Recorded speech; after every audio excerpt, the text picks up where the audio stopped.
On a recent episode of the Wayspotters podcast, my dad said this on purpose. While it's not 100% Wayfair related, it is 100% Wayfair adjacent.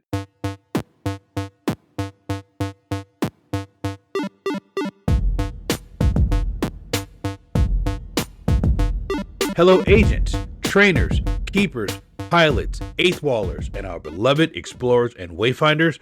Welcome to episode number 211 of the Wayspotters podcast. Here at Wayspotters, we want to do everything we can to help you become a better wayfinder. As we've always said, we want to educate, entertain, and excite. Wayspotters is brought to you by the good people at the Pokemon Professor Network and our friends at Pickaxe. And today is a big day. It's Thursday. It's January 29th, 2026. I am Blame Jamal, and I'm here with Professor Glaw, a.k.a. Chris. Hey, sir. How are you? I'm wonderful. We haven't had this much condensed into one small Wayfarer, couple of days in a long time. Yes, we have not. And I put in the show notes, I don't want to bury the lead, but Niantic is adding Pokéstops themselves. What could go wrong? Nothing. And after that, after we wrote this, so here's how it goes, folks. Niantic dropped some news. We're going to get to it here in a second, but Niantic dropped some bombshell news that we're going to talk about. Chris and I had the whole show ready to go, and then they dropped some more bombshell news. So it's like, man, how are we going to fit this all in? Before we get started, someone asked me why I have been wearing a hat and wearing a hood during recording. Somebody put that on the comments. And I'll just say this. Even in the wintertime, when you have a wife who, I'm in my 50s, and when you have a wife who's in her 50s, women go through some changes, and that's why my house is like 10 degrees, because my wife is like burning up. So that's why I've been wearing a hoodie and I have on a scarf, because I'm not allowed to touch the heat in my own house. So we'll just leave it at that. But before we get into everything, let's go to the news.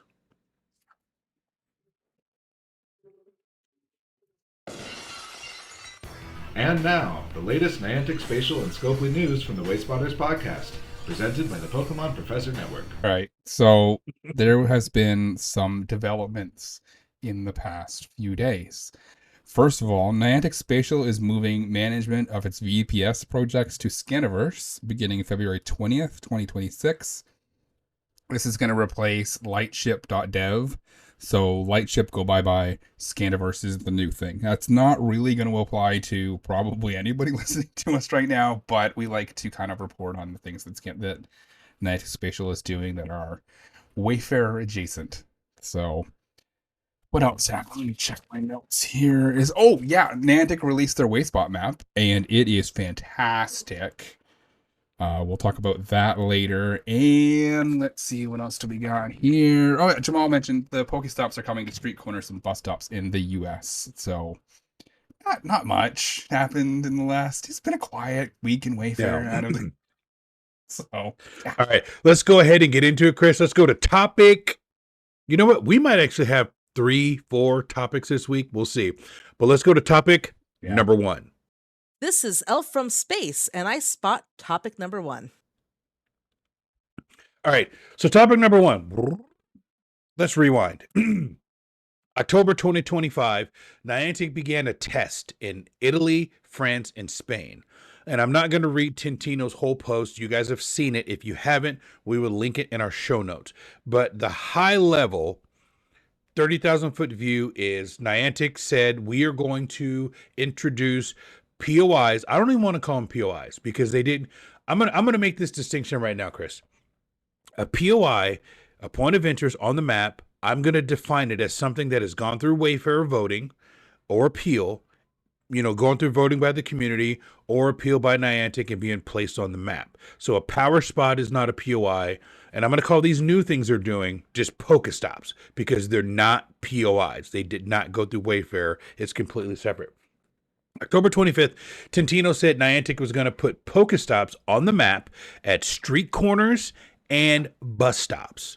And if I remember correctly, there was a little bit of a hubbub about it, but Italy, France, and Spain are not English-speaking countries, and there really wasn't that big of a outrage or anything really. There was a few people that said, "Oh, we don't like this, we don't like this," and it really kind of died down. If I remember correctly, shortly after they made that announcement, they put out the roadmap, and it was kind of like, "Look at the shiny thing up here in the corner," right? Yep. Remember that? We even made mention of that. And so then fast forward to just the other day. Niantic said they are going to start this same test, but they're going to start this same test in the good old US of A. And all heck broke loose after that, right?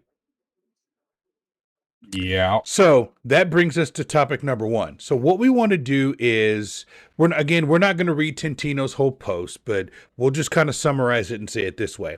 Their test that they did is going to come to the US. So people in low density areas, people hear my words, not rural, low density areas are going to start to see Pokéstops pop up at the corner of 5th and Main, on the corner of Trade and Tryon, whatever the case may be, and they're going to start seeing bus stops pop up. Now, Chris and I are going to go over the pros and the cons of this, but Chris, before we do that, I want to kind of frame the conversation as to what we're seeing. I've only seen a couple of people post maps, and the main one I think everybody's talking about is Billings, Montana. Right, so you guys right now are seeing the Billings, Montana on the screen, and it's a screenshot without a whole lot of context, so take it for what it is. But it shows, if you look on it, Chris, it's all these Pokéstops at all these street corners. Now, people went off on a tangent and said, "Oh my God, this is going to help the rural trainer." I went back and read it. They never said rural. They said low density areas. So I think we need to frame the conversation that it's not like people who live out in the sticks. This is more of people who live maybe just outside the suburbs, bordering on the rural, but more suburbs for sure. Yeah. And smaller towns. I think one town that was mentioned specifically on the WDD was Hermiston, Oregon. I'm very familiar with Hermiston, Oregon.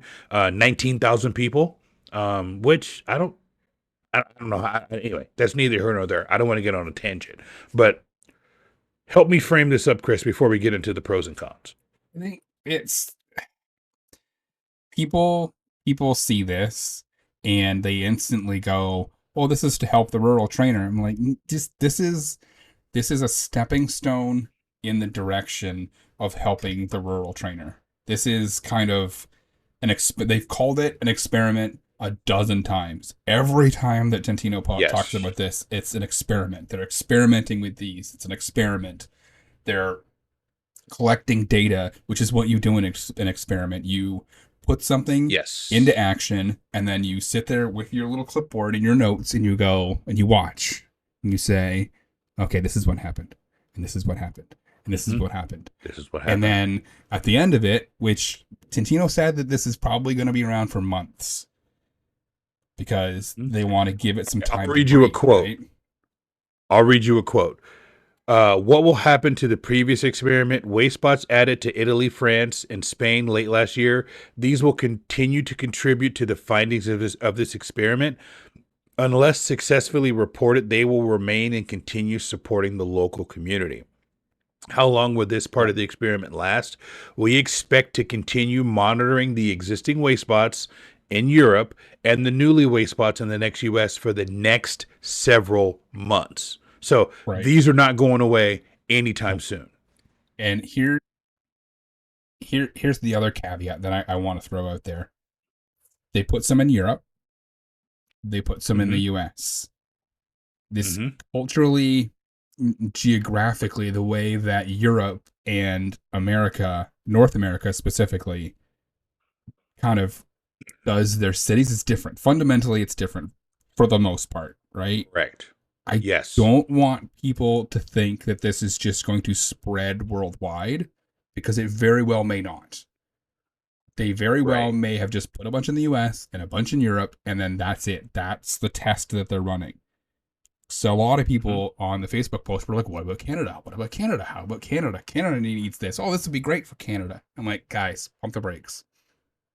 It was like October of last year when they put the ones in Europe. So you got November, December, like 3 months. So they'll probably run this for 3 months before they even consider putting it anywhere else. And I really don't think that place is going to be Canada.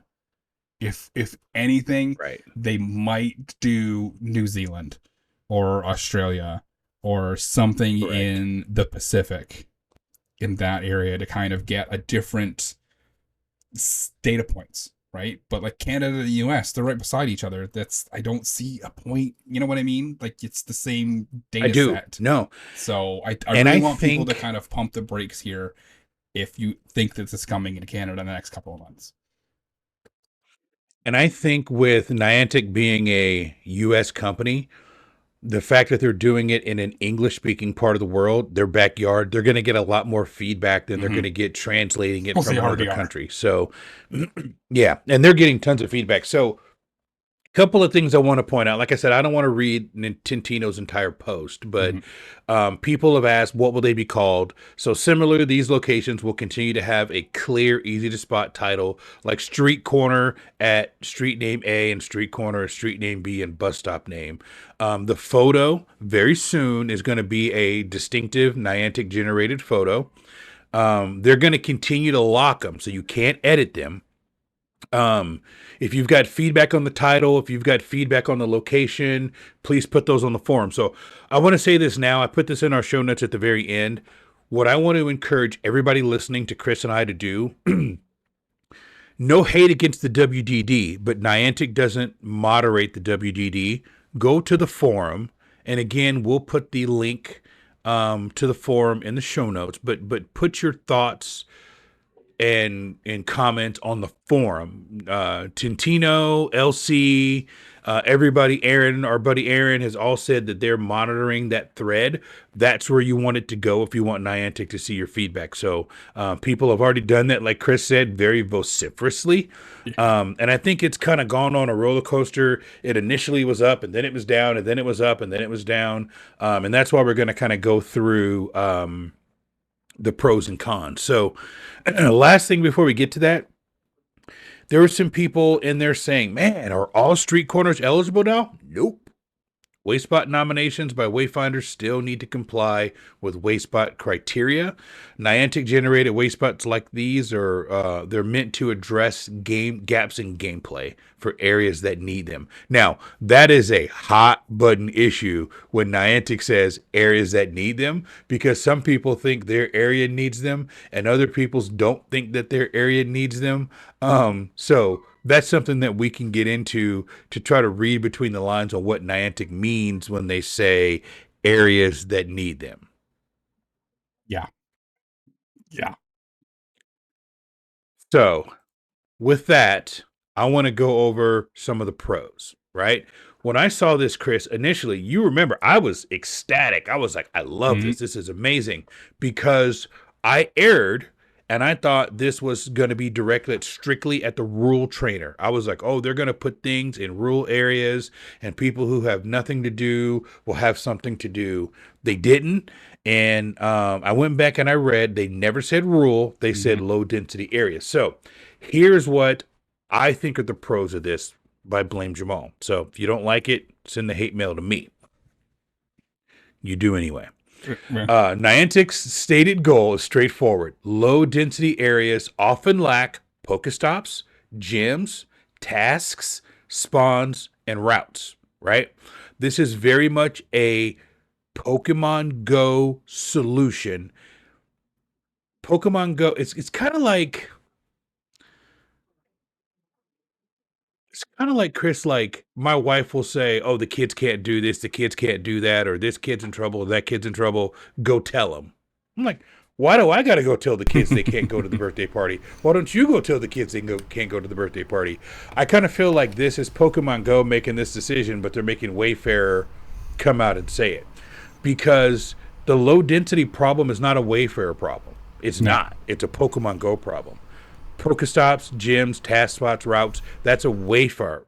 That's a Pokemon Go problem, not a Wayfarer program.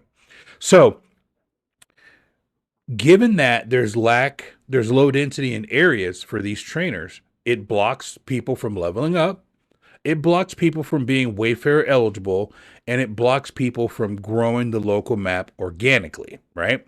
So by adding these kind of Kickstarter, I guess we could call them Wayspots. I don't want to call them Wayspots.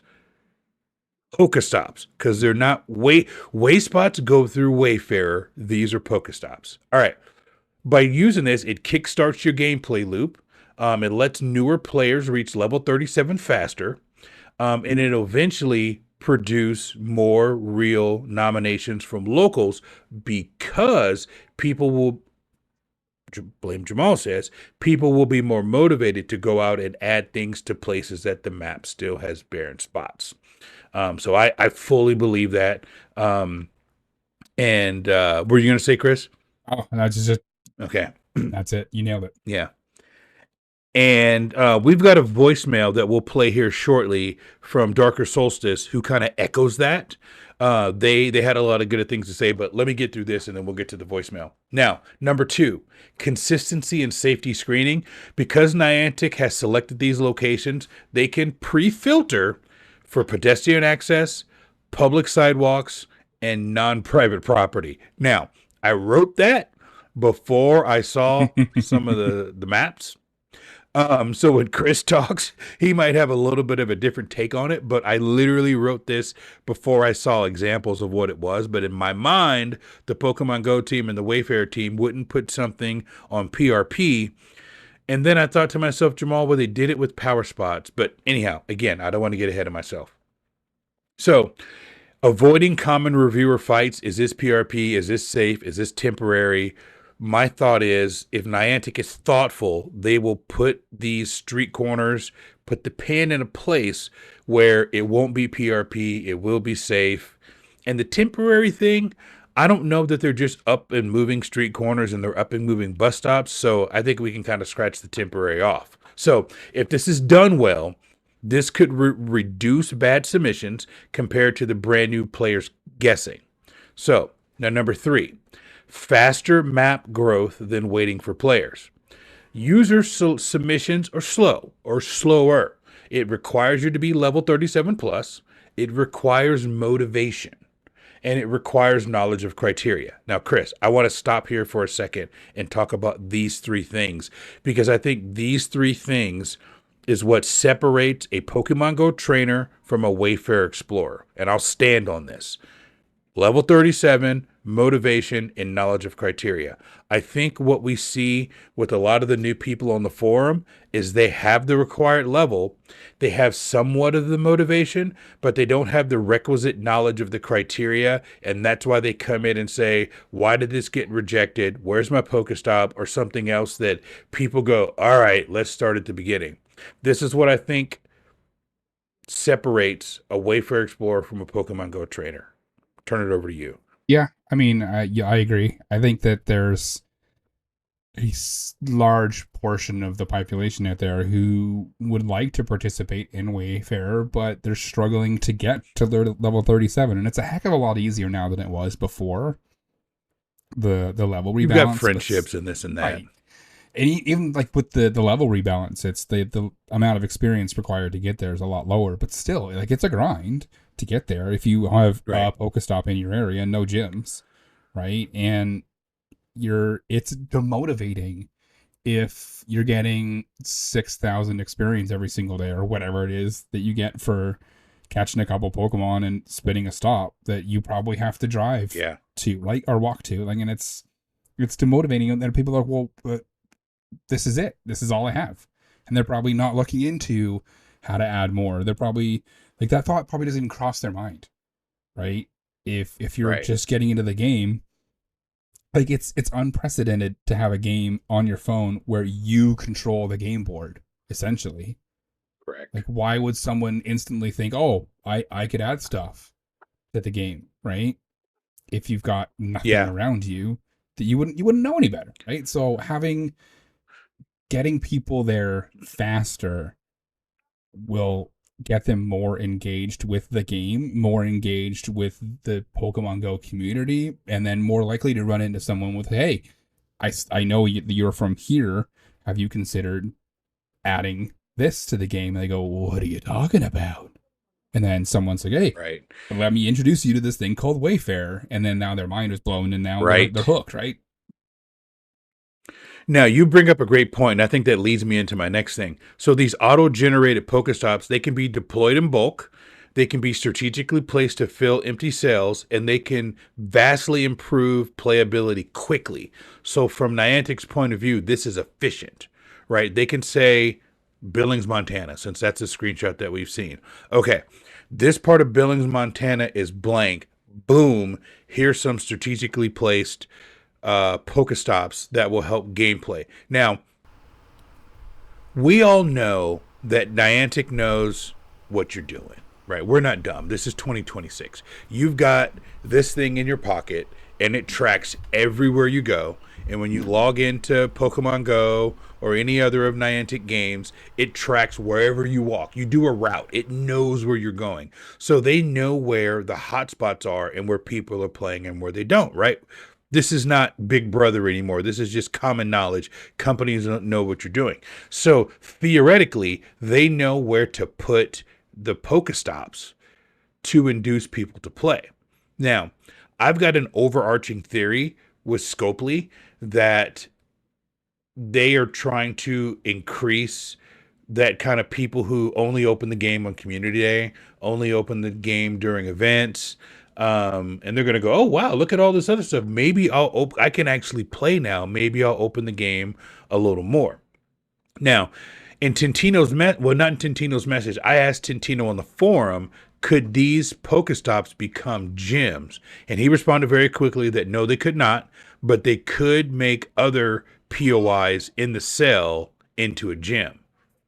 So, yes. So, and what have I always said, Chris? More gyms, more money for Scopely. Right? Think about it this way. If you were in I don't know, what's a name for the area that goes from suburban to rural? Is there kind of a transition name there? You know the area I'm talking about. Yeah. You're not in the city. You're on the edge of the suburbs, almost to the sticks, but you still have something there. So if that's where you live and all of a sudden you look up and there's Pokestops everywhere, and now the Pokestop that you had there is now a gym, and now there's another gym, you're like, hot damn, we don't have to drive into the city. We don't have to really go that far. We have 3 gyms within a 2-kilometer area. I'm going to stay away from sales because they won't acknowledge sales. We all know they exist. But now that kind of low density area has stuff to do. So my thought is, could this reduce junk nominations if players certainly have stops to spend and gyms to raid? Would they be less tempted to submit random trees, apartment signs, fire hydrants, and street signs? Would they be less likely to reduce those things because Niantic has put stuff in there? I don't know. Time will tell. Again, when I wrote this, I hadn't seen it. So I don't know. I mean, I have a lot of questions. So those are some of the pros. I think, and I'm going to steal your thunder, Chris, because I know you were going to say this later in the show. I think this is a step in the right direction that Niantic / Scopely has acknowledged that there's low density areas and they wanted to do something about it.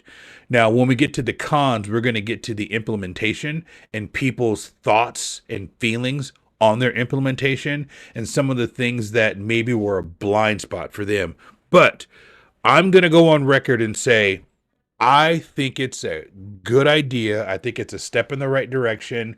And I see more pros than cons right now, as of this recording, 8:01 p.m. Eastern Daylight Time on January the 29th in the year of our Lord 2026.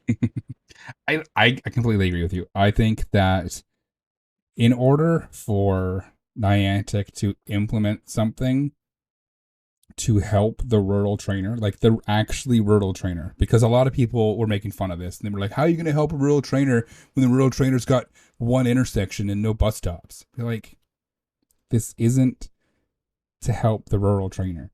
This to help. I don't even think it's to help the suburban trainer. Like it's the less served. I don't even think that that's kind of the end goal here. I think the end goal is to see if this works. And what Right. better way to see if this works is to put them in areas where they're going to be used. Because if you put these in intersections in New York City, sure, they're going to get spun, but so does everything else there. Right? Right. So you find an area that is very underserved. You sprinkle some of these in between, maybe where you have, okay, you get a bigger area here and a bigger area here, right? And we know that the people in the middle go out to the bigger areas to play. How much, if we Right. sprinkle these in the middle, how much will those people who live in the middle stay in the middle rather than go out, right? Will they stay in the middle for community day? Will they stay in the middle for raid day now that they have 4 gyms? Right? And that's the data that Niantic wants.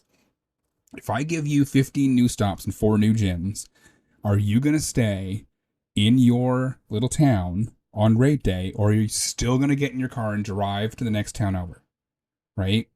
Right. If you are One more thing for you, Chris. Yep.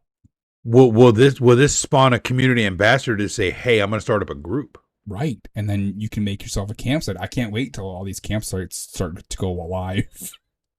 People start talking about those. But like, I think that this is an ends, a means to an end, right? This is Niantic saying, we understand that these areas are underserved. Here's what we're going to do. And I think that the Pokestops being there for those people is just a byproduct of the information that they want. And at the end of the day, Wayfair was born because a company wanted information and they needed a way to get it, and having it gamified was a means to an end. Like I said it a dozen times in this show, to Niantic Spatial, and now Niantic Spatial, Pokemon Go and Wayfair and the whole map was a means to an end. Mm-hmm. It wasn't their cash cow. And they've proved that. Okay, I mean, I guess now it is their cash cow because they got $3.5 billion out of Scopely, but they've traded in the cash cow. But like, Hanky proved his Yeah. he proved his concept. The proof of concept. I'm going to create this map and I'm going to get people to go out for free and do it. And he did it, and then he turned it into $3.5 billion. So the concept works. yeah, exactly. Yeah. So I think it's a means to an end, honestly. And I think that this will really, really help some underserved communities. And I know that we've seen reports to be like, oh, well, this part of our town's already got a bunch of stuff in it, and now do we have more? Cool. But like, that's gonna happen, right? If you've got Right. an L17 or whatever that's just empty and they drop a couple of things in there, then cool, now you've got stuff in the middle of wherever, and it's closer to people's homes, and it's, to me, it's neither here nor there. Chris, I think we would be remiss if we didn't go through some of the cons, because when you have a Yep. pro, you naturally have to have a con. Yep. So, and I think the cons are starting to come out more. When this dropped, it was like, oh, Mm-hmm. and everybody was really happy about it. And then, so let's go over the cons, because I want to spend some time on this, because I want to be fair to both sides of the argument, because I want people who are listening to this to be able to frame the argument with the best information that we have at recording time. Yeah, for sure. So street corners and bus stops traditionally fail criteria, so they're not eligible, right? Generic street corners, standard bus stops, they're mass-produced infrastructure. So people see this as Niantic breaking its own rules. Even if the experiment is kind of small and narrow, it creates perception issues. Someone posted on one of the Facebook groups, that way that you capitalize and then lowercase the letters. It's like, follow our rules, and then it's like, it says Niantic, follow our rules, and then also Niantic, and then it just showed like a picture of the article with the Pokestops in it. Yeah. And that was it, right? So I replied with, I can't remember. I'm gonna look it up, because I replied with something along the lines. While you're looking it up, I gotta say this. While you're looking it up, I gotta say this. Chris, you are a extremely talented writer, and I try to toot your horn whenever I can. I'm gonna put it in the show notes. You wrote an excellent article on GoHub, and you've got a lot of comments on all the platforms. I saw something today on Twitter where somebody had quote tweeted your article and was making some claim, oh, this is why all of my things are getting rejected. Yeah. But yeah. folks out there, go check out Chris's article he wrote on GoHub. He moonlights as a writer and an editor on GoHub, and Chris is very modest and he doesn't like to, put all of his stuff out there, but I do. So go check it out because he wrote an excellent article that was very fair and balanced. And go ahead. I just wanted to put that out there. No, I appreciate that. I can't find the post. I replied with this. I'm like, it's almost like they're doing this to help people who are underserved communities and people who need Pokestops. And then he's like, someone replied something along the lines of, well, it's junk and I don't want to look at it. And we're like, just spin it and move on. Pokemon Go's not an art gallery. Yes, that's right. And someone was like, well, we often sit at this cafe. And it's like, okay, you don't have to send that gift out. Someone else replied with, people sit at areas and drop garbage and it's disrespectful. And I'm like, listen, like, if somebody wants to have a conversation about these and wants to have a rational discussion, I will have that with you all day long. We're having it right now. We're going through the pros and the cons, right? But that I said this on Facebook, and I'm like, this post has the intelligence level of a full box of kitty litter. And that's what drives me nuts. Is people just take pot shots and post memes, and they're just like, no, stupid. But, I understand that this has issues, right? And we're going to talk about the issues in a second. And there are lots, but people need to understand that you scream and you holler and you cry about rural trainers and inclusivity and everybody needs to be able to play. And then when Niantic does something to address it, you go, whoa, not like that. Right. Whoa, what are you doing? Like, really? Really? We gave you what you asked for. Like, I want to roll the paper up. Be like, yeah. And that's normally for me, and I'm not getting it this time. Yeah. So, and one of the biggest problems is people saying, why do we have to follow criteria if Niantic doesn't? And I can't believe I'm doing this for the second episode in a row. I'm going to take people's hands, and I'm going to talk real soft and say it's their map. They get to do whatever the hell they want with it. Sorry. You still have to follow their rules. It's like ambulances don't have to follow speed limits when they flip the little lights on. Off they go. You don't cry about them speed. No, you don't cry about them speeding because they get to do it. And if Niantic wants to put gyms at McDonald's and Circle K's and Boost Mobiles and convenience stores in Japan because those companies gave them money, they get to do that. Mm-hmm. Right? And people complained about the McDonald's stuff and they're like, well, but it's a generic business. But then that died super quick and people were like, well, no, I guess now I can do my raid while I eat my Big Mac, so maybe I'm just going to shut up about this. So people complain when it doesn't serve them. Right. So this is a step in the right direction. And I get they look ugly. And I get that they undermine kind of the core philosophy of Wayfarer. But at the same time, this is a Pokemon Go initiative. Yes. It has nothing to do with Wayfarer and us curating the map. And I think that's the crux of the issue. That we had someone in our Discord, and I won't say their name because I didn't ask them for permission, but they said that this hits the reviewers' morale, and the longtime Wayfarers feel disenfranchised because they've spent the better part of 6 years curating the map to be the best that it could be, to keep it up to date, and then this just kind of gets plopped on the map, and they're like, yeah, so go ahead. I know you want to address this. No, and you're 100% right. And I understand there's a lot of Wayfarers who feel like this. There's a lot of the kind of longer term hardcore Wayfarers who are just like, well, if I'm spending all of this time reporting stuff that's junky, cleaning up the map, making sure that the titles and descriptions are perfect, and then you're just going to barf a bunch of this stuff on the map. Like, how is that gonna? And I completely understand that, because I am one of those map purists. I am currently out of reports. I'm out. I used all 40 today, and I used 2 yesterday, so I've done 42. And we'll talk about it later when we talk about the map, but it was all stuff that was just, I was just cleaning up the imports, because there's a lot of things that are on Google Maps that are duplicates of each other, right? So I was just cleaning up a bunch of stuff that was never even going to be on the map to begin with.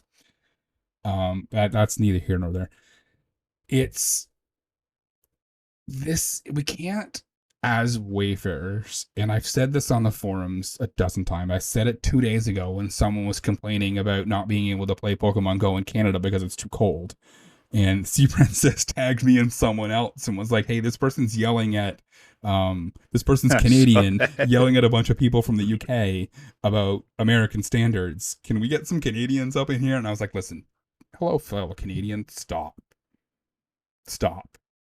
Like, It's Minnesota is cold. North Dakota is cold.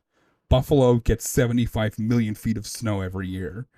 Like, stop. Your Canadian gameplay experience is not unique to Canada. Stop. Right? And this is the same kind of thing. We can't, as Wayfarers, tell people until we're blue in the face, you can't have Pokestops in your town because nothing in your town is eligible because you're super rural, and that sucks, but that's not a Wayfarer problem. It's not a Wayfarer problem. That's not a Wayfarer problem. Your lack of Pokestops is not a Wayfarer problem. So when Niantic, Scopely, comes out with a potential solution, you cannot look at them and go, well, that's a problem. Like, we just can't. Like, it's people will look at us and go, well, you can't, you have no legs to stand on if you're gonna poo-poo what their idea. Like, it's just it annoys me a little bit, because every time I post, your problem is not a Wayfarer problem. Like, people are like, thumbs up, 100%, high five, fire emoji, and it's just like, people. Yep. I'm saying what nobody else wants to say. Because they're quiet part out loud. I'm saying the quiet part out loud because I'm willing to stick my neck out there and say, hey, I understand this, because it's not a popular opinion. When you say things like that's not a Wayfarer problem, people get real offended. They're just like, well, you're not being inclusive. I'm like, no. Pokemon Go is not being inclusive. The Pokemon Go team is not being inclusive. This is a them problem, not an us problem. So that when they come up with a potential solution, you can't go, but not like that. Right. I get, so like, Wayfarer's core philosophy is about interesting places, social spaces, exploration, art, history, community. Street corners are functional. They're not culturally interesting. They're not exercise destinations. They're not social hubs. And people, the Wayfarers and hardcore Wayfarers are, well, we're creating a map of interesting places. Yes, we are. But at the same time, we're also creating a map, and especially now, like, I don't know that this is the route that Niantic Spatial would have gone if they were still in charge. Because they were much more map purist than I think Niantic Scopely is going to be. Right. But at the end of the day, I understand that we all have this concern that it's kind of undermining what we're doing, but I think that we need to look at it a different way and just keep doing what we're doing. Keep cultivating this map that we're curating, this map that we're making for them, and just keep finding the interesting places and keep ensuring that the things that we're doing are good quality nominations, and just put off to the back of our minds that this is kind of something that the Pogo team is doing to help other people get interested in Wayfarer and drag more people in. Well, let me ask you this, Chris. Do you think this undermines Wayfarer's core philosophy? No. Not at all. Because they're very clear. They're just like, we are not changing our criteria. We are not changing the way we do things. Tantino said in his post, because he knew people were going to ask, street corners eligible? No. Like, there was capital letters, N-O. No. Exclamation mark. Bus stops eligible? No. They are not. So it's like, this is being done outside of Wayfarer. And I think that we just kind of need to keep it at arm's length. Curate the ones that we think are too close to private property or unsafe or don't actually, like, there's probably bus stops that got added that aren't actually bus stops, right? Clean up what we can. And then treat the rest of it as sponsored stops, because we've all been like, yeah, sponsored stops are what they are. And that conversation is dead now. Like, no one talks about how McDonald's having, like, not McDonald's, like, McDonald's sponsorship is gone now, but like Boost Mobile's got 75 gyms. That's not, no one's like, oh, well, they're ruining Wayfarer. I think I think that's where we need to get to. I gotcha. So I want to ask you this question. So critics worry that this shifts Wayfarer from map the world of interesting places to populate the map for gameplay metrics. What are your thoughts? Yeah, I mean, that's came up under a con. I can understand that. I can understand that perspective. Right? And I think that for some part of it, yeah. But again, I think that we need to kind of look at this as a sponsorship and say, this is kind of outside of the scope of Wayfarer. And we need to let Niantic and Scopely do what they're going to do, because I think if they don't do it this way, the alternative is they, without data, without forethought, without thinking, without insight, they just plop stops in cells randomly. Right?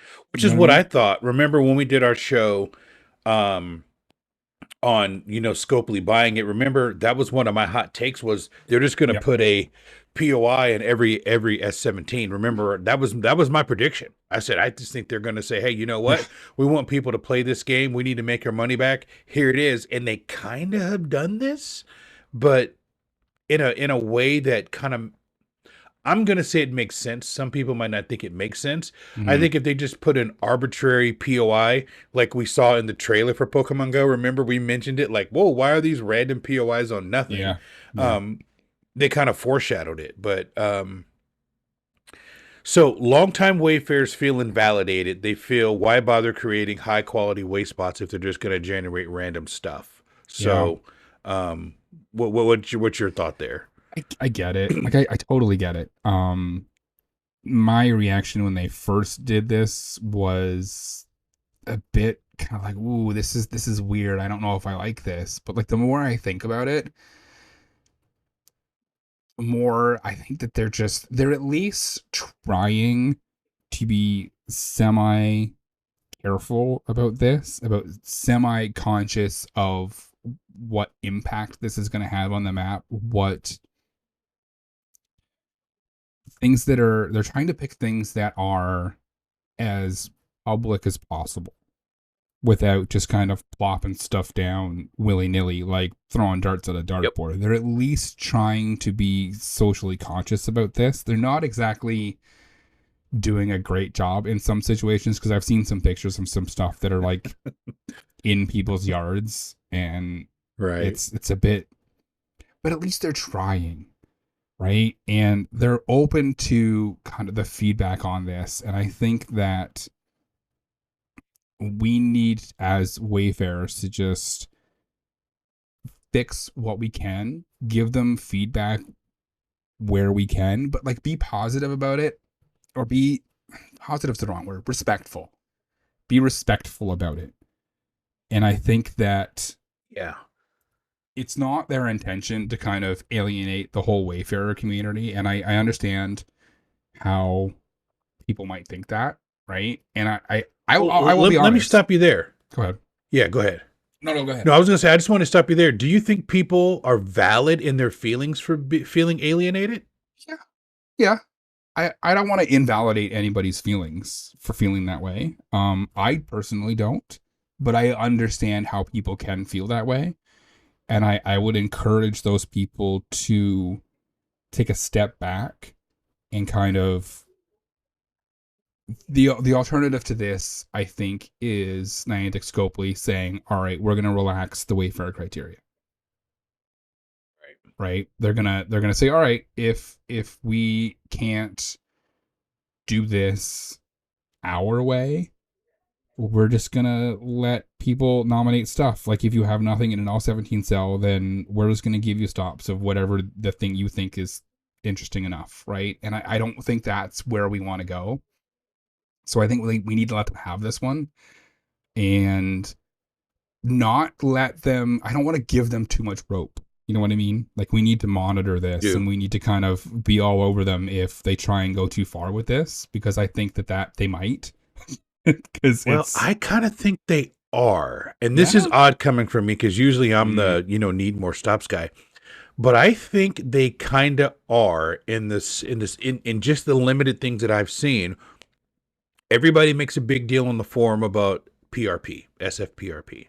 Yep. I've seen a lot of these in the map of Billings and a couple other places that we talked about where the bus stop is in front of someone's house and the pin is PRP. Mm-hmm. And everybody says, oh, the lawsuit. And by putting these in spots, because there's a lot of these that people are going to look at the map and they're going to report, but there's a lot of these that are going to go unreported. Yep, for sure. And they're going to be on PRP and they're not going to cause any problems, right? They're going to be, let's just say right down the street from my house is a bus stop. No one's going to report it. It's not going to be a gym. It's going to be a spin. Very few people walk down the street and just stand at a stop. If it's a gym, I can see that. But you don't just lure up a stop in a park or somewhere like that. But on a busy street, unless you live there, and if you live there, you're not going to report it anyway. So I think they are inadvertently relaxing criteria by allowing some of these to stay on the map. Now, you can't nominate that and you can't accept it through the system, but I think to the casual person, they're like, so PRP is kind of okay if Niantic does it, It's kind of like, it's not okay to... I'm trying to think of a good analogy. Like, it's not okay for me to do this, but if Dad does it, it's still not okay, but he can do it. Right. So we can't nominate PRP, but if Niantic puts it there, it's kind of like, wink, wink, nudge, nudge. It's okay. So I don't know. Let me throw that back at you. There was that neighborhood sign that on the forum people were like, no, it's a neighborhood sign. It's on someone's front lawn. It's not eligible. And then Niantic was like, yeah, but it is. And people were like, this is true. Wait a minute. And like it was like right on the edge of the corner, and there was like a hedge line that if you drew the hedge line, like it intersected on the back end of the sign. So like if they drew the hedge line out, the sign would technically be on the street side of the hedge. They're already starting to blur that line. They are already starting to blur that line when it comes to publicly, like, city-owned infrastructure on people's front lawns, right? So a lot of the street corners are technically, like, the pole looks like it's in someone's front lawn, right? But, like, the city maintains it, and Niantic's kind of like, well, that's okay. So Chris, tell me, am I a visionary? Am I a visionary for our Road Verge episode we did a year and a half, 2 years ago, where I argued and people just cussed me out online about the Road version, kind of like, I might have been right, Anyhow, we're going long, but I wanted you to talk about if the edit restrictions feel bad, and what do you think about that? Yes, I get it. Like I completely understand why Niantic is restricting the edits, because they don't want people going out there and repurposing them. Because that's exactly what would happen, right? People would rename them. People would add a new picture, and then they wouldn't be what they are, right? And I it feels bad, but at least Niantic has acknowledged that, and they're saying, listen, you can't edit it, but if you got a problem, come and see us and we'll look at it. I really wish that people could just kind of tweak them a little bit, because Scrawny Mouth said in the WDD that the C in corner is not capitalized like it should be. Yeah. And it's driving him nuts. And I'm like, thanks. Now I can't unsee that. Great. Right. I saw love that. it. You're like, I think I am actually, he hasn't yet, but I think I'm actually going to reply to the thread on the forum and be like, can you guys fix this and just capitalize the C, please? Please do it. I wish people could edit. I'm more concerned. Somebody posted on the forums about the safety concerns, right? So if you're super rural, right? And there's super rural is a bad example, but like if you're suburban and you've got nothing around you and you got a bunch of friends in your friends list, because that's how you're getting your experience and that's how you're leveling it up, and all of a sudden you're getting the same gift every day from this person, you're pretty quickly pick up on, oh, they live right there. Now I know where this person lives, right? And a lot of people were just like, well, just don't send the gift. And I said that. I said, well, just don't send the gift. You don't have to. And then someone pointed out to me, we're like, well, what if that's the only stop that they have within 15, 20 minutes, and that's the only gifts they have, and now they have a task to send 10 gifts, and now they have to send those gifts to complete the task. And I'm like, that's fair. That's fair, right? So, like, we don't want to be inadvertently doxing people, because everybody on the internet has seen what happens when streamers get doxed. They get swatted, and nobody wants to get swatted, right? And people do really, really stupid, crappy things with information on the internet to people they don't know. Like, maybe you didn't send a gift to Bob yesterday. Now Bob's upset, and now Bob knows where you live, so he called a bomb threat to your community, and now the fire trucks and the police and SWAT team's there, and you're out of your house for 12 hours, and Bob's like, teach you to not send me a gift yesterday, right? Right. So, like, somebody came up with the idea, I think it was Sarah Amanda, was like, well, why don't we just have an option to say, hey, if I send you a gift, it doesn't have the title? And I was like, that's brilliant. That's absolutely brilliant. And I suggested, because I don't need to know the title. I don't need to know the title. I just need to open the gift. Yeah, I don't care. And they've all got the same picture. Like, all these Pokéstops have a picture of a Pokéstop as the picture, which is a little bit on the nose, but it is ironic. What it is. Yeah, it's a little ironic. They've already shown that when people are like, hey, I have this safety concern about my location being shared with strangers, they changed the way that remote raids work, and you don't get to see the name of the gym until you're in the raid. Right? They already said, hey, I don't like my username being shared on the Pokéstops that I create because I might get flack from people in my community, and it might make me feel uncomfortable. Cool. Here's an option. Don't have your name on your Pokéstops. Done. Right.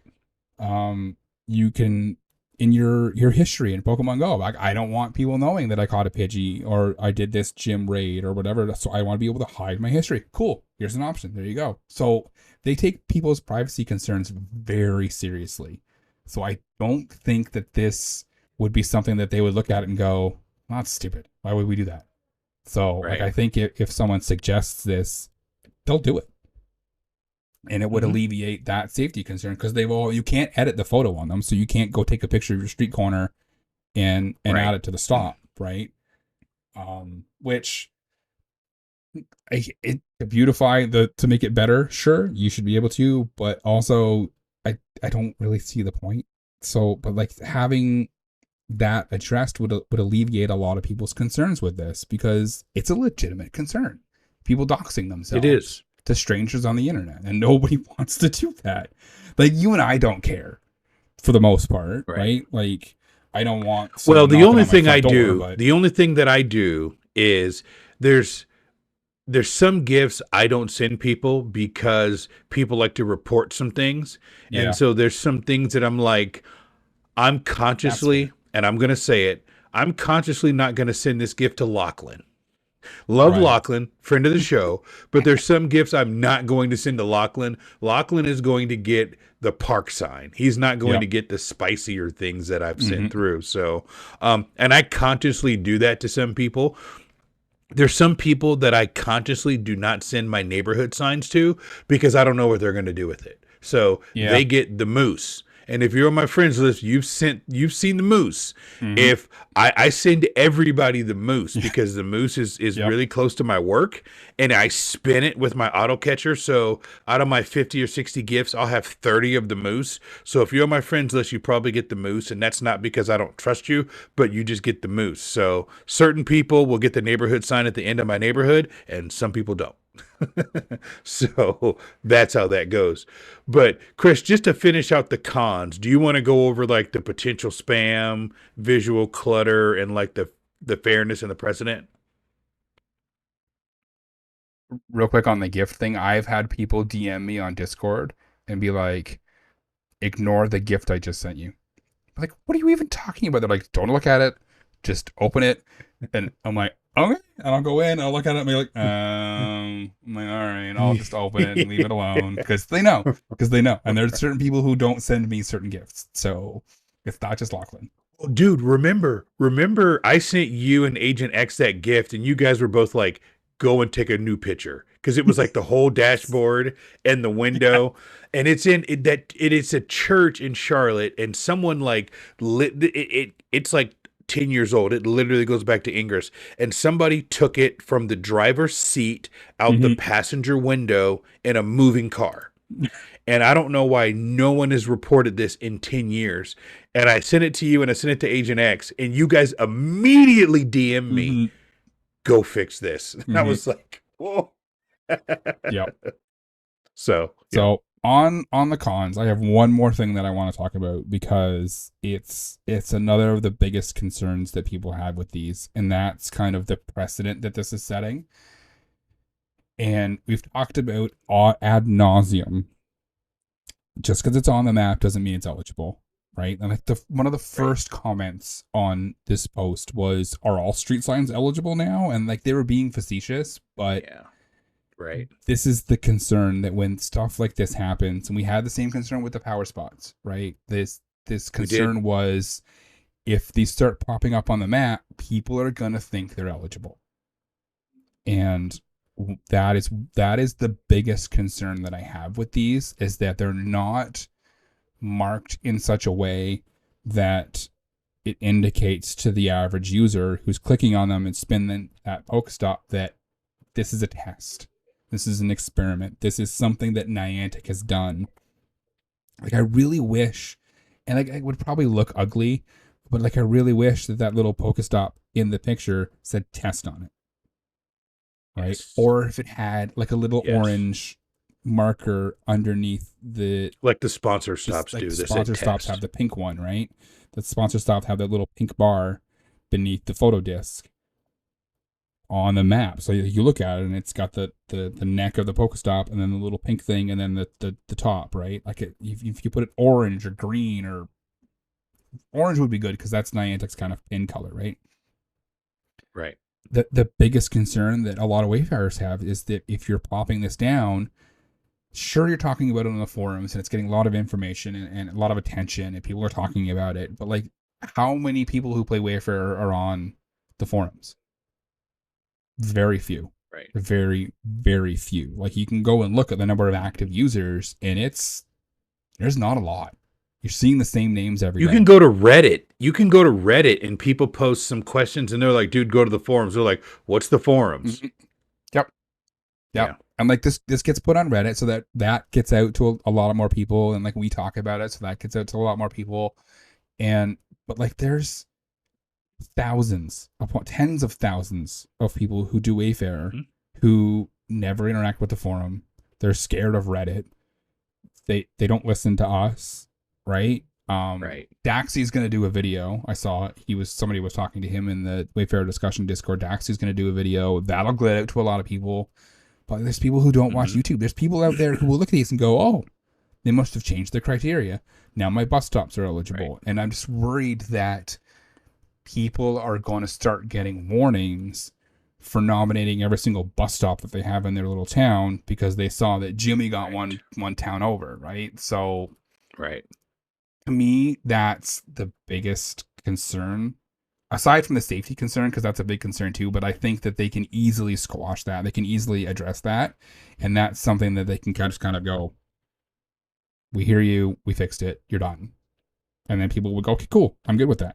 Because that's an elegant What about solution. vetting? Like, that's the other problem with this, is I don't, like with the power spots, they just kind of like scooped them up and went, Yahtzee! And threw them all over the map. And I think that I don't necessarily know. I haven't seen enough, right? I haven't seen enough of them to really say, okay, they didn't look at this properly, or they did. It's just, I'm hearing a lot of noise from people who are loud to begin with, right? And that's not a knock on them. They're just, some voices are louder than others. There's a lot of people who are like, yeah, I don't know that Niantic really put some thought into where these have been placed, right? And I saw a meme the other day, and it said, not everything that is loud is true, and not everything that is true is loud. And I was like, ooh, Confucius, talk to me, rub my feet, let's go. That is solid life advice, right? But like if there's smoke, there's probably fire. So there's probably some out there that are questionably located. And I hope that Niantic is open to the feedback on them and open to adjusting pin locations and like adjusting where they need to adjust. And I don't see why they wouldn't be.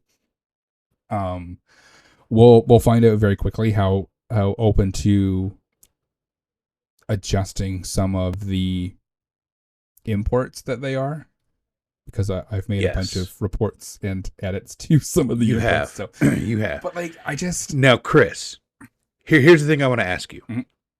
I don't want to cut you off, but here's the thing I want to ask you.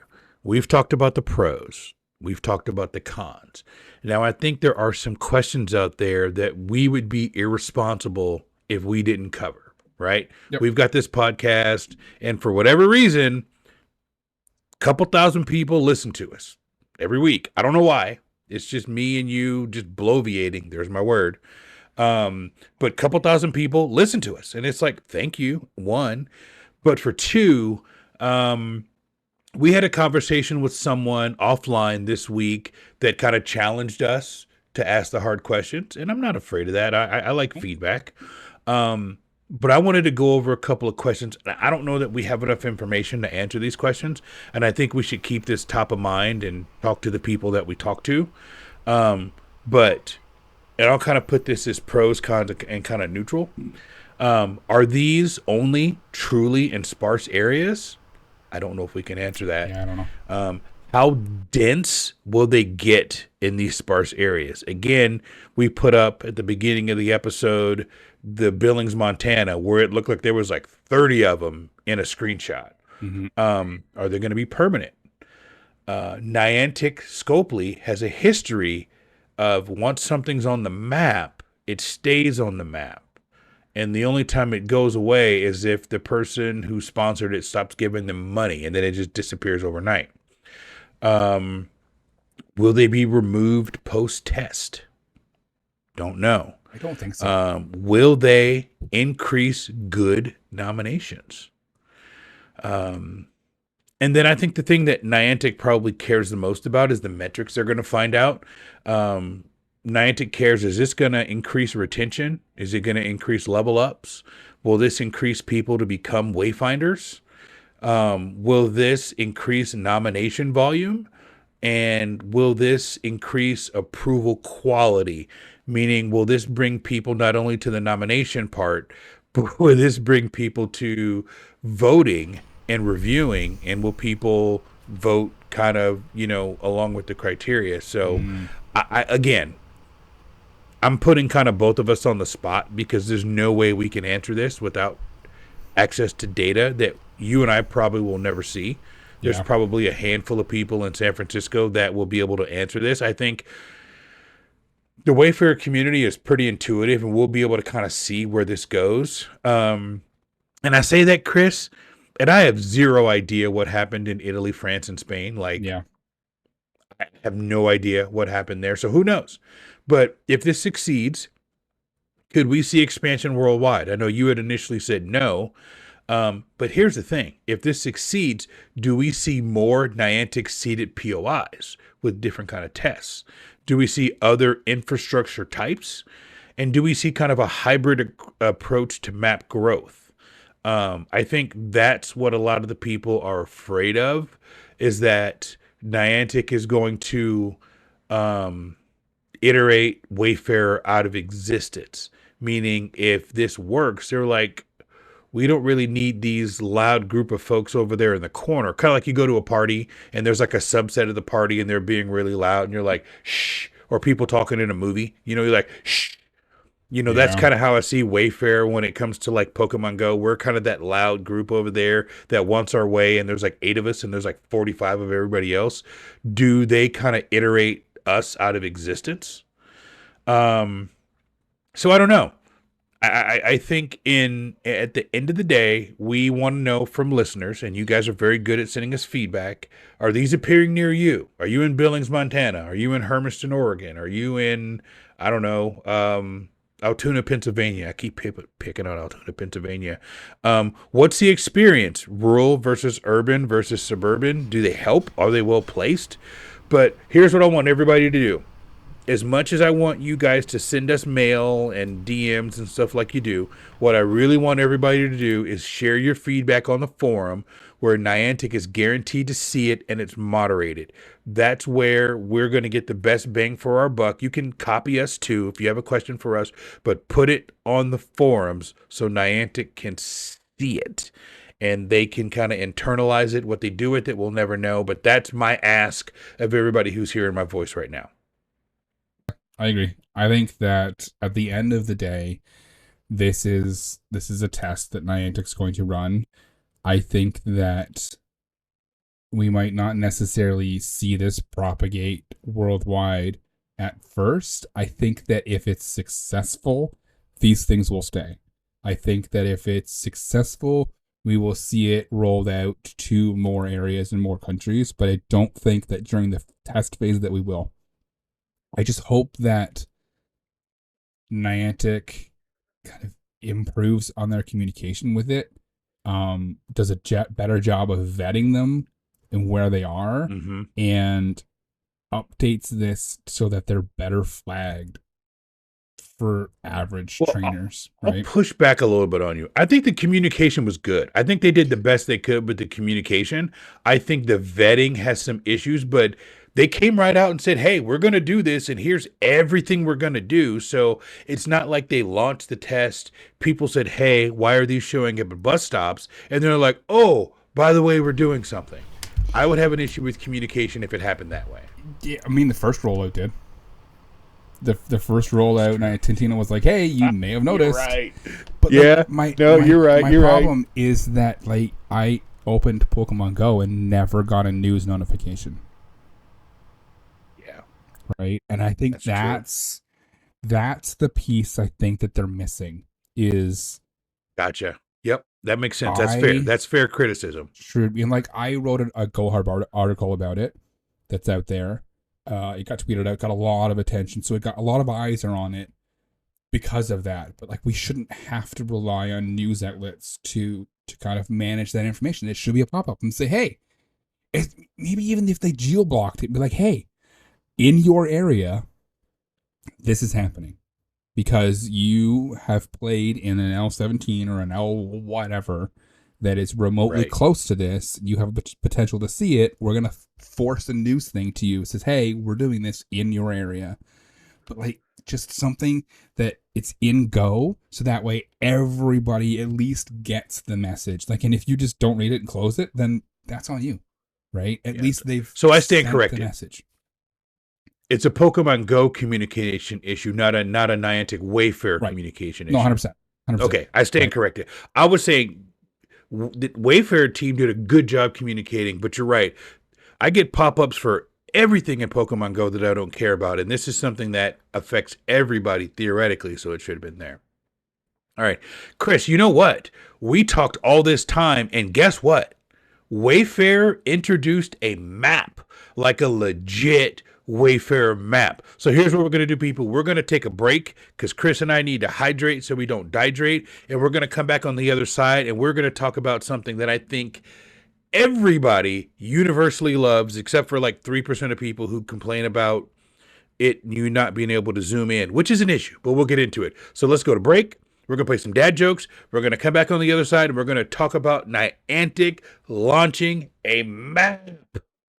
We'll see you on the other side.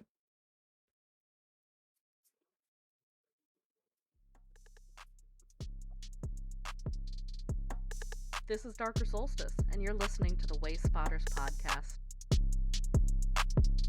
What's up, fellow Wayspotters? This is Coach Kev here, and you're listening to the Wayspotters podcast. And you better share this with a friend, otherwise you're going to be sleeping at the bottom of Lake of the Moon with Geodude tied to your ankles.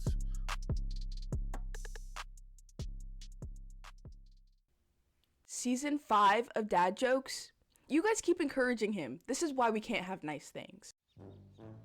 I tried to be a morning person, but my personality hasn't loaded yet, and it keeps buffering. I bought a book about the history of glue. Couldn't put it down, either emotionally or physically. I decided to eat healthier, so I bought a fridge full of vegetables. Now it just lights up every time I walk past, like it's judging me or something. Then I told my fridge I was on a diet. Now every time I open the door, we just stare at each other. What do you call a cat that likes to go bowling? An alley cat. What do you call a cat that can play multiple, and I mean multiple, musical instruments? A fiddle dee cat. What do you call a cat that can juggle? Performer.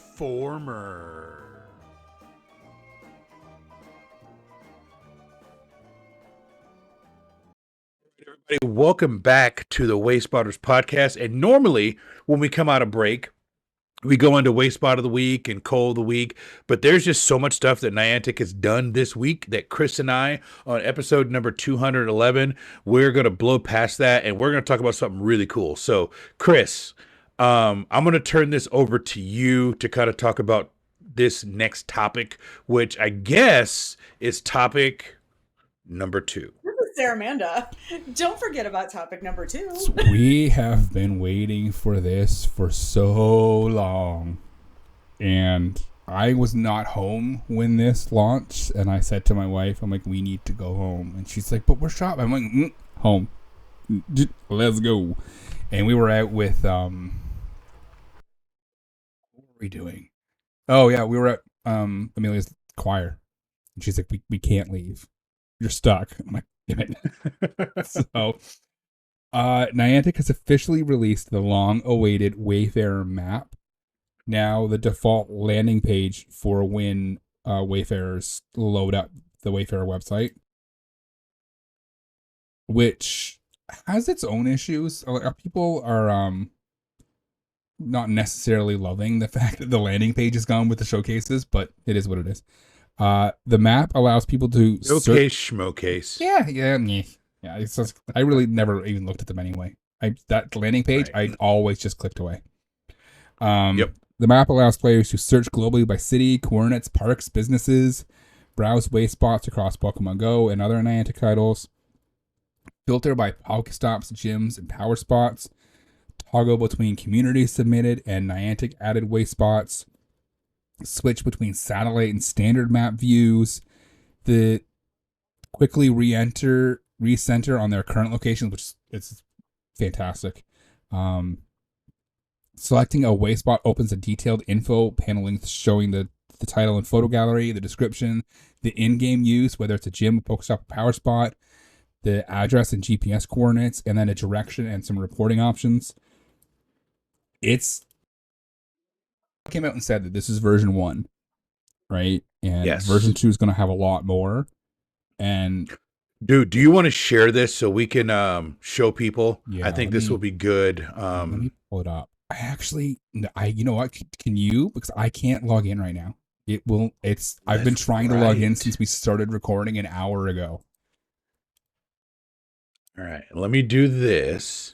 Let me move it away from my house first. Not that I care.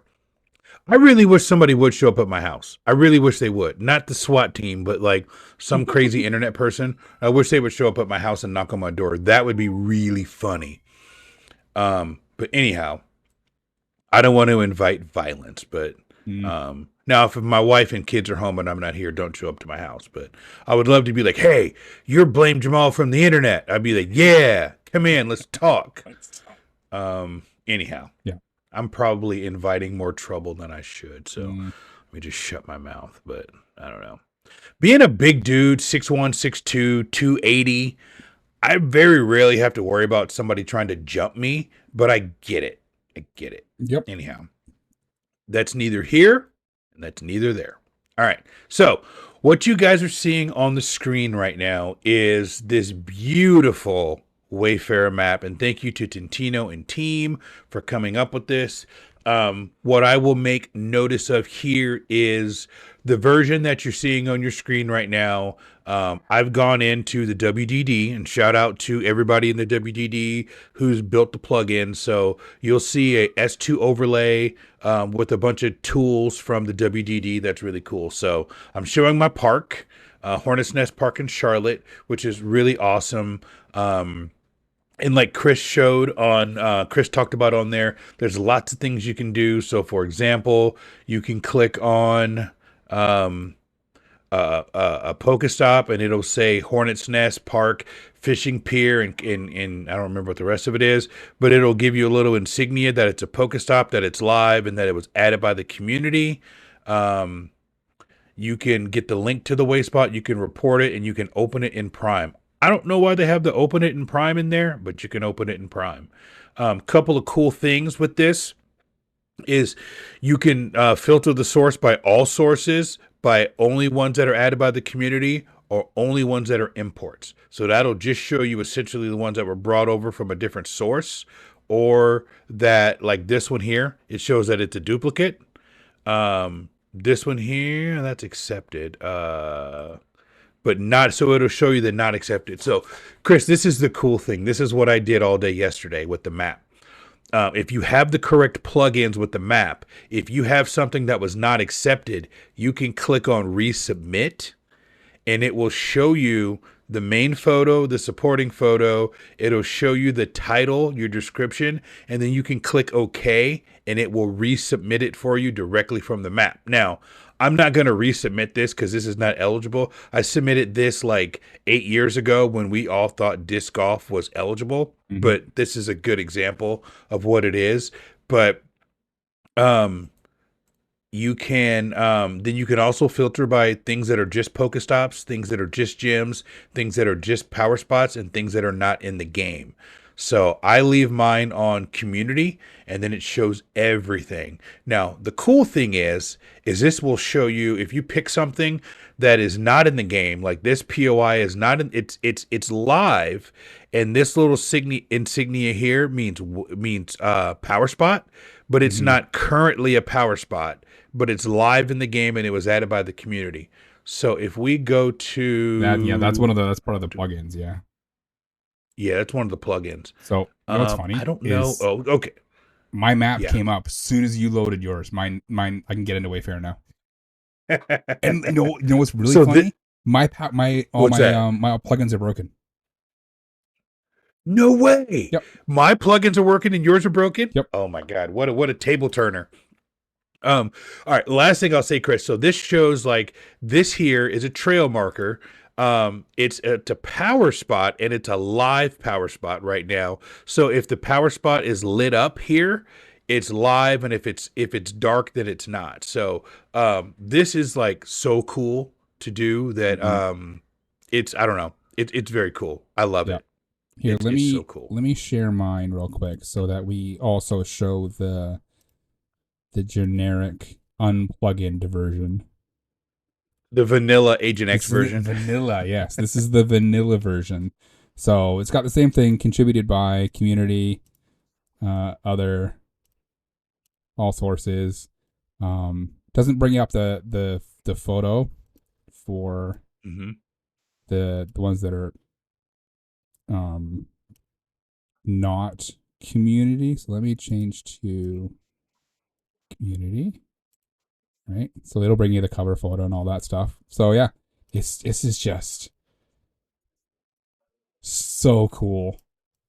Now It you is can find so everything, and you can report directly from here with the plugins. Yeah, I used all 40 of mine today. Mostly doing this stuff. So like, yeah, going in there. Stuff like there's just like this is the bad example. I can't remember. There's a couple in here. But just stuff that was duplicates of duplicates, right? So yeah. I I think the cool thing about this, Chris, is I think this is going to have an impact on scouting and submitting nominations, because you're going to be able to see things. I think it's going to change. There's going to be changes to the players' exploration habits. I know there's going to be a change to mine now that I know what's in game and what's not in game. I don't know that this has any privacy considerations. I mean, we've all had IITC for years, and I think if there was a privacy concern, it would have been a privacy concern. So I don't know that that's there. But now, here's some of the things that we do need to talk about. The accuracy and usefulness at launch. It's great, but it's got issues, right? You have to be zoomed in so far to see things. So it does have some issues. There's been some feedback that people have provided Tintino. It's not great on mobile. It's really great on the desktop, but mobile has its limitations. So I love it. I mean, literally, Chris and I had a meeting last night where we tried to fix my plugins, and we got it fixed around 10:30 Eastern time. So I've had less than 24 hours to play with it. So we will probably do a whole nother show on the map, but we did not want to end the show without going through and kind of talking about the map. But do you have any kind of hot takes other than kind of the zoom in, zoom out things that you think they need to adjust or fix? I made a list. Being able to, so there's a couple of contributions. So I was following the thread of people talking about it, and I picked out a couple of things. Being able to filter out your own contributions would be really cool. And this is all stuff that Tintino has acknowledged that is a good idea, and he's got it back to the team. So I don't think we'll see it for version 2. I think they've got their own plan for version 2. So I think this might be like a version 3 kind of thing, but being able to filter just your contributions on the map would be really cool. Being able to do title and description edits from the map would be really cool. And being able to the circle colors to distinguish stops from gyms would be really cool, because right now they're all just kind of the same color, but having gyms be like red and then stops be blue or whatever, and be able to pick the colors would be really nice too, right? Right. Other than that, kind of like you could do an IITC. Yeah. It's just there's so much that they could do with this map. Being able to report directly from the map is a game changer. And people were like, "Well, no, that's a dumb idea. It should be local only." And then Testone replied, and I think that's the first time I've seen Testone post on the forum in months. Shout out to Testone. But he's like, "Why? If it's abuse, it's abuse. If it's not there, if it's not there. Like, why do you care if someone local or someone in Germany reports it? Like, it doesn't matter. It still goes to the same place. Like, someone's gonna review it, and if it's not abuse and and it doesn't need to be removed, they won't remove it. So, like, what does it matter?" I'm like, yes. That's somebody trying to protect their couch. 100%. Someone trying to protect their couch stops. That's what it is. Oh, I've got this couchy, and I don't want anybody looking at it. And I found 7 couch power spots right near me. Just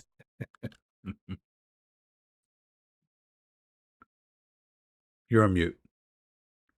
Muted myself there. I went and reported a whole bunch of stuff. right? And it's funny, someone was like, whoa, stay away from my area. And I'm like, hey, I haven't done a single thing that's going to affect the map at all. And then I hit send, and then I found a power spot in someone's living room. And I'm like, oh, that's going to affect the map. Sorry about your luck. But it's going to affect the map. Yep. It's in your house, so. Yep. Well, Chris, I wanted to...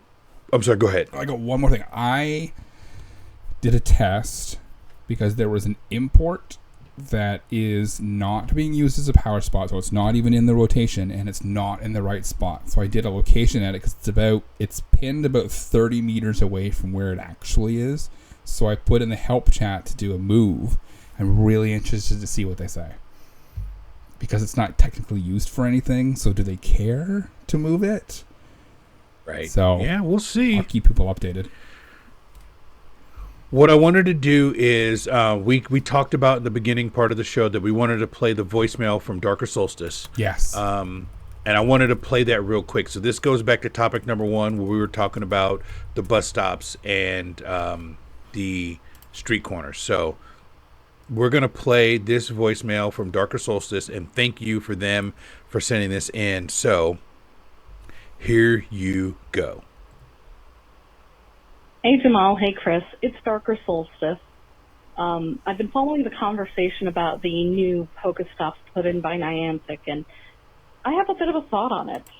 If Niantic put a fake stop in the center of every currently empty S17 cell tomorrow, that wouldn't make me want to stop wayfaring for the love of the game. I enjoy the challenge that Wayfarer qua Wayfarer presents and enjoy doing it, even in areas I don't normally get to play in, even if the spots I nominate don't become Pokéstops. You know, I enjoy going out there and seeing what I can find that could be a way spot. But I know I'm in the minority among Wayfarers holding that opinion. The WDD, the Wayspotters fans, everyone who listens to the podcast, we're in the minority. Most people just want their Pokéstops, and I think Niantic wants to keep that crowd happy. Which, hey, good for them. But that's not where I sit. I think I'd still try to find better spots to fill those cells, even if I saw the Pokéstops right there in the middle. So that's where I am on everything. Hope you guys have a great day. Enjoy recording. Bye. Hey Jamal, hey. Nailed it. Yes, I think they nailed it. They nailed it. So, man, there's a lot going on right now, so I'm really looking forward to the chatter, social media. You know, we got this dropped on us very late, so you're going to have a whole lot of stuff to prepare for next week. Like, you have a week to put together a really good show next week. I'm looking forward to it because you can kind of take the best parts of this. And we didn't even really talk about your article other than that you wrote an article, but by the time next week rolls around, we'll have a lot of this shaken out. We wanted to make sure we tried to cover this the best way we could for the team. So, do you want to do Waste Spot of the Week and Cold of the Week, or you want to get people back out there? What do you think? I think it's been an hour and a half. I think that maybe we kind of take a break from that this week, let people get back to their Sundays, and then we'll do... All right. Yeah. Maybe we'll do a jumbo. So we've got a really good one's got to go for next time, and we've got a good Waste Spot of the Week 1 and 2, and a really good Cold of the Week. The Cold of the Week is funny. It is. But you got anything else? No, I don't. All right, I'm going to go ahead and sign us off. So with that, that's going to do it for this episode of Wayspotters. You know I can't end an episode of Wayspotters without giving love to the people who make this show possible. So first up is our incredible executive producer, KatettheKonz. You rock. A huge thank you to you and all of our amazing, amazing patrons. We love you, and of course, we couldn't end the show without giving a special shout out to our show historian, Maddie G, for keeping the record straight since day one. Now, we'd also like to thank our gym leaders, our gym leader patrons, Maddie G, Espion Willow, KJ the Man, Herbert, Brandy, Pajert, Fisher, JZE, and James. And we want to give a shout out to the other executive producers on the network, like KatettheKonz. For Good Morning Johto, we have Monkey Bread. For Lured Up, we have Xander. And for Special Conditions, we have Tish Smith. And hopefully, Tish, we see you this year at GoFest. Now, if you like what you heard today, there's a couple ways you can show us and stay connected with us. First, we're on socials. You can follow us on Twitter at Wayspotters. We are on Instagram at Wayspotters Podcast, and we are on TikTok at I Make Wayspots. And Chris, I'm pretty proud of us on TikTok and on Twitter. We are on like a 17-day streak of every day we post a reel or whatever it's called on each different platform. So what you guys will see from us is Sunday, the episode will drop. And then Monday through Saturday, there will be a minute or so reel on Twitter and TikTok. And it'll be on Instagram every day if I can figure out how to get Instagram to let me schedule it. If not, I'll have to manually do it every day. Again, that's a skill issue on my side. But we love interacting with everybody, so don't be shy. Come say hi. Number 2, check out our website, wayspotters.com. From there, you can download episodes of the show, send us a message, or even shoot us an email at wayspotters@pokemonprofessor.com. Number 3, we've got a hotline. Darker Solstice took advantage of the hotline. 704-426-3710. Leave a voicemail. You might just hear yourself on a future episode of the show. Or if you're feeling brave, you can tweet us a message directly from Twitter. Now, some of you may be watching this on YouTube. And for those of you who are not, visit our page, www.youtube.com @Wayspotters Podcast. And Chris, while the good people are there, what should they do? Like this video, click subscribe, and click the bell to be notified whenever we post a new video. And someone made a comment on one of our socials that they said, hey, I hope you guys know I always have your podcast playing when I'm out nominating Wayspots. And I'm like, yes. That's awesome. We appreciate that. Number 4, if you want to support the show, the best way to do it is by joining the Pokemon Professor Network Patreon. For as little as $1 US a month, you'll unlock access to our Discord, where you can hang out with fans and creators from all the shows across the network, including Special Conditions, Gotta Watch 'Em All, Purified Podcast, Good Morning Johto, Sleep It Off, Darkrai, Lured Up, and of course your favorite, Wayspotters. It's a fantastic community, and we'd love to have you there. What's really cool about that is every Monday at 9 p.m. Eastern Time, we have a Zoom call. And if you're a patron, you can come hang out with the hosts from all the shows and all the fans of the shows and the patrons. And that's where we make our plans for GoFest. That's where we do our assignments for the Airbnb houses. So it's a great place if you ever want to talk to Ken or Adam or Justin or Luis or Breaker or Hannah, Lane the Main, Chris and I, anyone. That's where you want to be every Monday, 9 o'clock on our Zoom call. And you just have to be a patron, $1 US a month, and you can come hang out with us every Monday. It's really fun. Finally, the simplest way you can help us grow is to give us a rating on the app that you're listening to right now. 5 stars really helps the show. And if your podcatcher lets you leave a review, do it. One of us will read it on the show. So that's all we've got for this week. Thank you guys for listening to The Long Show and being the best part of the Wayspotters family. We'll be back next week with more stories, more nominations, and more fun. And remember, what's a few meters between friends?